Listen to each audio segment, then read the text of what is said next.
एक दिन के सबैटिकल के बाद SLP is back with another video and transfer market में काफी हलचल हुई। एक दिन हम गायब क्या हुए, मतलब इधर से उधर हो गई ट्रांसफर मार्केट। पीके पे काफी बड़ी अपडेट है यार, this lot going inside the Barcelona camp. उसके अलावा 5 सब रूल्स आ गए हैं। मार्सेलो को डेफिनेटली ट्रिब्यूट करना तो बनता है, रोनाल्डो भैया ने भी दिया है। टेन हैग ने कह दिया है कि अगर तुम फ्रेंकी साइन नहीं करो तो will move on to other targets and there is a lot to more discuss, क्योंकि आर्सेनल ने फाइनली एक साइनिंग कर ली है। बस बिना टाइम खराब किए शुरू करते हैं। Before we begin, we would like to thank OneFootball for their continued support to the Sunday League pundits. OneFootball is our go-to app for any sort of updates we need regarding the transfer market, especially the OneFootball credibility meter. It helps us know what the likelihood of any transfer happening, how close it is, and which club is after which player. So if you're looking for an app which tells you the latest news on the transfers on a daily basis, I suggest you download the OneFootball app. It is the app to download if you're looking for your favorite player or your favorite club and are wanting to keep up to date with the latest news. The link is in the description down below. If you haven't downloaded the app already, I suggest you use the link and download the app and help support the Sunday League pundits. जितना हमने Mbappe को मिल नहीं किया, उससे ज्यादा अचिन ने credibility metre को मिल कर लिया है वन फुटबॉल के। तो आते हैं वीडियो की तरफ, वापस आते हैं। पीके से शुरू करते हैं, क्योंकि यार मैं भी जो अपडेट पढ़ा पहले मुझे लगा थोड़ी पहले, क्योंकि कंफ्लिक्टिंग रिपोर्ट्स काफी सारे। पहले आपको बता दूं, कुछ जर्नलिस्ट ए कह रहे हैं, कुछ जर्नलिस्ट बी कह रहे हैं, तो 100% श्योर नहीं है इस पर। लेकिन on the face of it sensible news नहीं लग रही है बार्सिलोना कैंप से। अगर ऐसा होता तो काफी बड़ी बेवकूफी होगी। तो मैं आपको रीजन बता दूं जो रिपोर्ट्स निकल के आ रही है यहाँ पे, कि पीके जावी भैया ने कह दिया है कि तुम 100% फुटबॉल पे फोकस रहोगे तो ही तुम्हारे स्क्वाड में नेक्स्ट सीजन हो। ठीक है, on the face of it थोड़ी सी नकली लग रही है। ऑल्दो पीके के ऑफ फील्ड काफी सारे वेंचर्स हैं, उसकी कुछ ब्रॉडकास्टिंग कंपनी है, उसमें भी वो काफी टाइम देता है। आधे टाइम आपको ट्विटर पे दिखता रहता है और ट्विच पे स्ट्रीम करता रहता है। तो उसके ऑफ फील्ड एडवेंचर्स बहुत सारे हैं।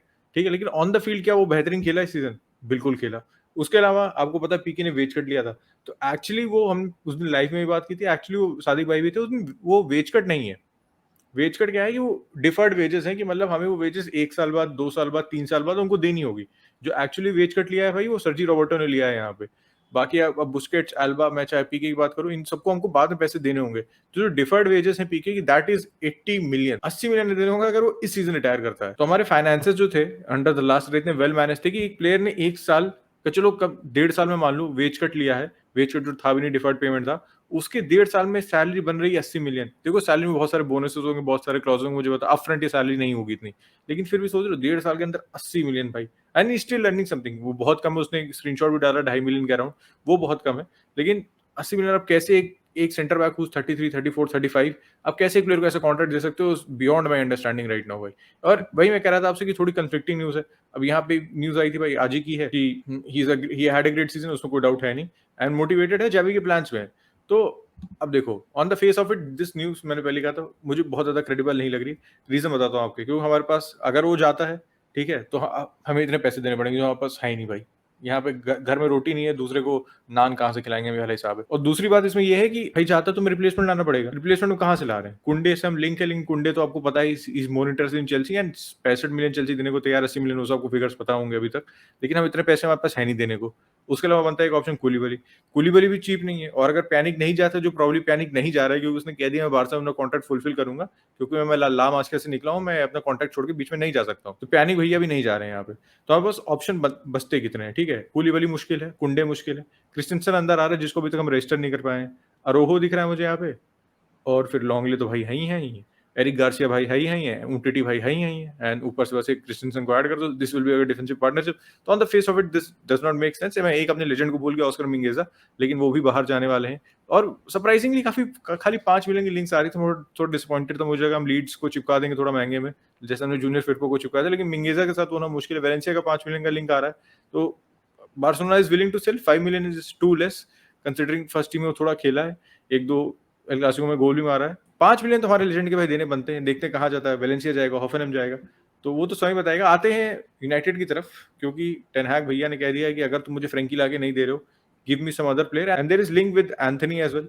तो सरप्राइजिंगली जो टारगेट्स है यूनाइटेड, उसके पीछे नहीं जा रही है, बाकी प्लेयरों से फिर से फ्लर्ट कर रही है, एंड कॉन्टैक्ट एफसी अपने फुल फ्लो में है भाई इस पॉइंट ऑफ टाइम पे। मैं तेरे को फोन कर रहा हूँ, फोन उठा मादर चौथ, समझा? एड्रेस, टाइमिंग सब दूंगा।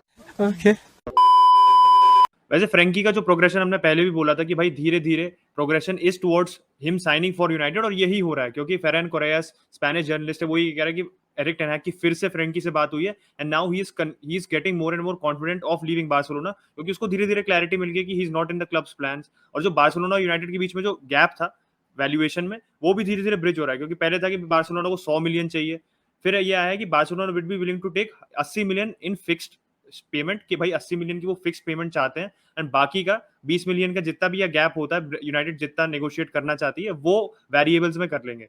तो बार्सिलोना का मेन अप्रोच हमने पहले ही बताया था, यही था कि भाई जितना उन्होंने इन्वेस्ट किया फ्रैंकी में वो वापस लेना चाहते हैं फ्रैंकी से, and that is what is going to happen. And Erik ten Hag is confident कि भाई यूनाइटेड का जो प्री सीजन टूर शुरू होगा 27 जून से, उससे पहले ही will have Frenkie in the bag, and then he will move on to the other targets. Other targets की बात करो तो भाई दोनों आयक्स हैं, टिम्बर एंड एंटनी।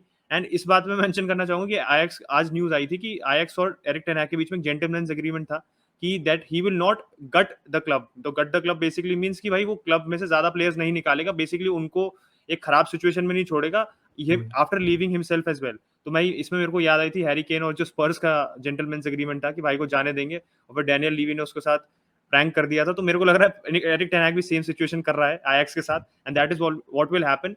बट क्यों मेरे को लग रहा है Antony is likely to happen is because Bergwijn sign करना चाहती है Ajax, and they have been in negotiations with Tottenham, जनवरी में तक करना चाहती थी, बट फिर आप लोगों को याद होगा कि भाई एरिक उसने गोल मारा था लेस्टर के खिलाफ, वो 2 विनर मारे थे जो उसने, and that helped him stay at the club. और वो थोड़ा सा उस समय तो प्लान्स में आ गया था, but now he is again being pushed to the exit door. तो बर्गवाइन अगर आ जाता तो एंटनी के आने के चांसेस हैं, और जितने भी नेदरलैंड्स के क्रेडिबल सोर्सेज हैं वो यही कह रहे हैं कि भाई Antony wants a move to the Premier League, he dreams of a move to the Premier League, and जो Ajax है they don't want to repeat the mistake जो डेविड नेरेस के साथ की थी, कि भाई जब उसकी वैल्यूएशन हाई थी तब उसने उसे बेचा नहीं था, they held on to him, और फिर अल्टीमेटली उसको काफी लो वैल्यू पे बेचा था, अराउंड 15 मिलियन टू शैक्टार, और वो जा भी चुका है। तो आई थिंक एंटनी के आने के चांसेस हैं, और फेब्रिज़ियो रोमानो ने भी ये कंफर्म कर दिया कि United are very very interested in him. अभी कोई फॉर्मल नेगोशिएशन शुरू नहीं हुए हैं, बट एरिक टेन हैग ने उसको इंटरनली काफी रेफर कराया नाम कि मेरे को एक अटैकर अगर चाहिए तो Antony is very up in my list. Timber की मैं बात करूं तो भाई देखो timber is actually waiting for United and Ajax, इसमें प्लेयर का कुछ हाथ नहीं है।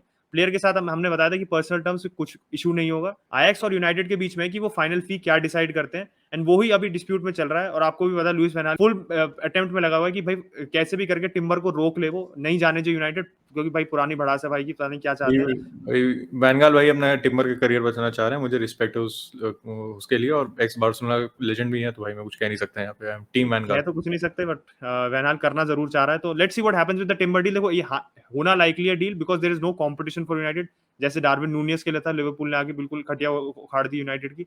आई थिंक टिम्बर का आना लाइकली है, एंटनी का आना I won't say is likely, but Antony is also being considered bye United, और 50 मिलियन अगर हम उसके लिए दे सकते हैं, और कंसीडरिंग कि हम मार्शियल और कुछ ऐसे प्लेयर्स जो हमारे फॉरवर्ड लाइन में एक्स्ट्रा प्लेयर्स हैं जो भी प्लान्स में नहीं उनको ऑफलोड कर दे, तो I think United will get all these 3 players in, and ये विंडो थोड़ी जो समय बहुत खराब लग रही है, थोड़ी बहुत अच्छी लगने लगेगी।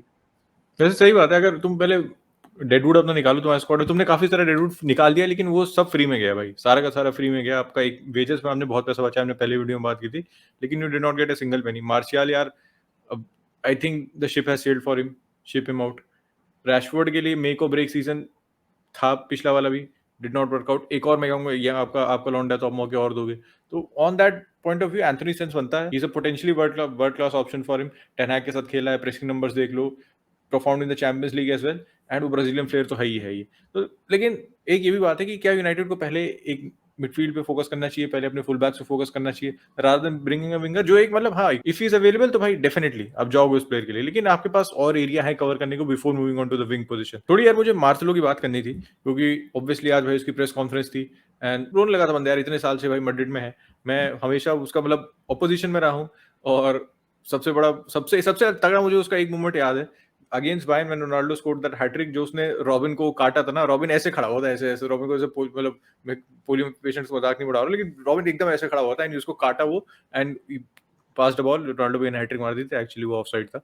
चलो ठीक है, आते हैं वापस मार्सेलो पे। यार what a player, when he came in he was मतलब एज अ विंगर आया था वो रियल मैड्रिड में, एंड इस जनरेशन में देखो तो one of the best left back भाई, मैं एज अ बार्सा फैन ये कह रहा हूँ, लेकिन ये सही बात है भाई, डिफेंसिवली हमेशा सस्पेक्ट था, लेकिन the man has won 5 Champions League, numerous number of La Liga titles, इतने साल तक कंसिस्टेंटली भाई मैड्रिड की फर्स्ट टीम में खेलना, if you are not a world beater भाई, आप इस मैड्रिड की टीम में इतने समय तक नहीं रह सकते जो इतनी रूथलेस है भाई, जो सर्जियो रेमोस के साथ रूथलेस थी, जो रोनाल्डो के साथ रूथलेस थी, जो अपने इतने सारे लेजेंड्स के साथ रूथलेस थी। तो उस टीम में, उस एरा में इतने समय तक खेलना, इतने समय तक लेफ्ट बैक पोजीशन को डोमिनेट करना भाई, मेरे ख्याल से मार्सेलो को उतना क्रेडिट नहीं जाते जितना वो डिजर्व करता, to be really honest, and I am saying this as a Barca fan boy. And Marcelo का गुड बाय और या फेयरवेल इससे अच्छा नहीं हो सकता था कि Madrid won their Champions League and he was part of the squad. And इस सीजन एंचेलोटी ने उसको अपना कैप्टन भी नेम किया था। हाँ, उसने ज्यादा फीचर नहीं किया, बट एक आप कह सकते हो it's a good end to his season and to his career at Madrid. And मेरे लिए एज एन आउटसाइडर एक काफी अच्छा मतलब जो उसकी मोमेंट थी वाज इन 2017, उसका चैंपियंस लीग फाइनल था अगेंस्ट यूवेंटस।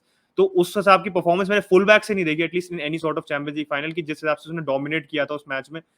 पूरे यूवेंटस की विंग को उसने ऐसी तैसी कर रखी थी, he was so attackingly and defensively. मतलब उत्कर्ष ने बात की एंड आई वुड एग्री कि उसकी डिफेंडिंग उसकी कभी भी स्ट्रांग सूट नहीं था। He always was the best, one of the best going full backs going forward. But इसने यूवेंटस के अगेंस्ट ही शोड कि मतलब वो फुल बैक है proper, he can go up and he can go down the pitch as well. And I think that just typified कि वो Madrid के लिए क्या प्लेयर था उस समय। एंड जो एंचेलोटी और मतलब मैड्रिड की जो जिडान के अंडर स्पेशली जो winning Champions League winning side, उसमें एक बहुत क्रूशियल कंपोनेंट था। तो great career has come to an end. सारे players, Varane, Ronaldo, all ex players, ex Madrid players as well as current Madrid players, सबने उसको एक ट्रिब्यूट दिया। तो हमने सोचा हम भी एक बार उसको मेंशन कर दें। एंड जाते जाते एक और अपडेट है जो ट्रांसफर रिलेटेड नहीं है, but it is related to the 5 subs rule. पहले तो देखो भाई, कोविड के चक्कर में 5 सब्स रूल लाया गया था बिकॉज प्लेयर्स की फिटनेस उस समय इतनी अच्छी नहीं थी, बहुत बड़े गैप के बाद आ रहे थे प्लेयर्स खेलने फुटबॉल। तो उन्होंने सोचा कि प्लेयर्स को जिससे कोई इंजरी या किसी उनको रेस्पिरेटरी इशू नहीं हो, तो उन्होंने 5 सब्स रूल्स इंट्रोड्यूस किया था। एंड नाउ आईफैब है जो इंटरनेशनल फुटबॉल एसोसिएशन बोर्ड है, जो बेसिकली रूल्स बनाता है सारे फुटबॉल के, और उस पर जो पास करने होते हैं कुछ भी अपडेट्स वो करता है। तो 5 subs rule has been made permanent. तो मतलब 5 सब्स अब फुटबॉल का एक स्टेपल बन गए, they will not be remove. And इस पे आप लोगों का ओपिनियन हम ज्यादा चाहते हैं, हमारा ओपिनियन तो हम पहले भी शेयर कर चुके हैं। छोटा सा ओपिनियन मेरा तो यही है, मेरे हिसाब से does put the small teams at an disadvantage, क्योंकि यार जो स्मॉल टीम्स है उनकी डेप्थ इतनी होती नहीं स्क्वाड में, and they can't really take advantage of having 2 more players to bring off the bench. ठीक है, आप अपने जो टायरिंग प्लेयर्स हैं उनको आप रिप्लेस कर सकते हो, बट स्मॉल टीम्स को तो पहले भी जब याद है इंट्रोड्यूस हुआ था तो शेफील्ड यूनाइटेड के आई थिंक क्रिस वाइल्डर ने उस समय कहा भी था कि यार this rule doesn't really help us, it helps the Liverpool's. And उसके बाद से लिवरपूल और यर्गन क्लॉप और क्रिस वाइल्डर का जो आपसी मतभेद शुरू हुई थी वो गजब ही थी। तो I think he does have a point in that, क्योंकि 5 सब्स देखो एज अ टेम्परेरी सोल्यूशन सही था, क्योंकि आपको उस समय डिमांड थी, but making it permanent is just putting the big teams at an advantage मेरे हिसाब से। मैं भी एग्री करूंगा यार, मैं भी 3 सब्स वाले में हूं। आपका क्या ओपिनियन है? 5 सब, 3 सब, 5 सब डेफिनेटली गेम को ज्यादा एंटरटेनिंग बनाता है, ये बिल्कुल एग्री करूंगा। लेकिन मेरे ख्याल से वो एक रूल ज्यादा बेटर था जो अभी रिसेंटली आया था, एफए कप वगैरह में आया था कि 3 सब्स एंड 1 मोर सब इन द एक्स्ट्रा टाइम। तो वो अगर कर सकते तो मेरे ख्याल से वो बेटर होता। लेकिन 5 सब इन 90 मिनट मैच भाई, पेप गार्डियोला पूरा सिस्टम, पूरी टीम बदल सकता है भाई 5 प्लेयर से। तो ये वाली बात है, बिग बिग टीम्स को बहुत ज्यादा एडवांटेज है। तो अपना ओपिनियन भाई नीचे कमेंट कर जरूर बताया था। और पीके वाली सिचुएशन पे आपका क्या है कि अगर पीके जाता है तो अगर भगवान खुदा ना खास्ता कहीं से पैसे आ गए, ऊपर वाला जब भी देता देता छप्पड़ फाड़ के, तो अगर पैसे आ गए हमारे पास तो हमें किसके लिए जाना चाहिए वो भी हमें भाई कमेंट सेक्शन में बताइएगा। अगर आप संडे लीग पंडित्स पर नए हैं please subscribe to the channel भाई, hit a like on this video और बेल आइकन को ऑल पे कर दीजिएगा बस। Thank you so much for watching, will catch you